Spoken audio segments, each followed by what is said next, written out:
All right, here is the second type of elevator problem. In this problem, we're going to be given an acceleration and have to find the bathroom scale reading. So the problem reads, I'm a teacher, rides an elevator down. She has a mass of 60 kilograms, starts from rest, and accelerates downward at 1.3 meters per second squared. What would a bathroom scale read at that moment? So just like all of our problems, we're going to start with a force diagram. This one's different. Since the acceleration is downward, the gravitational force vector will be longer than the surface force. And when we do a net force diagram, we're going to find that the net force will be downward because we've got a longer downward arrow for gravity than an upward arrow for the surface force. So when we add them tip to tail, remember the net force is always gone from taking from the original dot down to the last arrow tip, and it's downward, okay, or in the negative direction. When we do the net force equation, it looks just the same as we usually would. We subtract the downward ones from the upward ones, so it's the surface force, and we subtract out the gravitational force to find the net force. Now this problem is different than the other one. We can still find the weight, or the gravitational force, of 588 newtons. It's the same as the previous problem. However, in this one, we're going to start with Newton's second law because we need to find the scale reading. We already know the acceleration.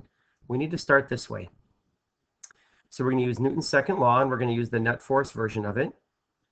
And we're going to find the overall net force, 60 kilograms of mass, with an acceleration of 1.3 meters per second squared. But notice this is negative. And that's because the elevator is accelerating downward in a negative direction. So that's going to give us an overall negative net force, again showing that the net force is downward or negative, of 78 newtons. Now we're ready to go and substitute in for the rest of our equations. Now we're going to take the net force equation here, and we're going to substitute in our known values. We know that the weight, or the gravitational force, is 588.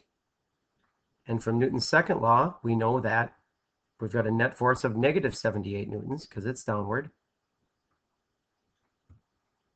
And then all I'm going to do is we're going to rearrange. We're going to subtract or add 588 to both sides. So that'll give us 588, and we have to subtract out the 78. And then we find out our answer. The surface force is 510 newtons. This one can be a little trickier only because you kind of have to go out of order. You have to do all your net force equations and diagrams and all that, and then you have to go to Newton's second law and then go back to the net force equation.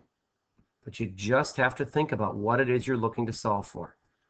If you're given the equation, the acceleration and mass at the beginning, you're going to have to do your net force equation first and then go into your net force equation.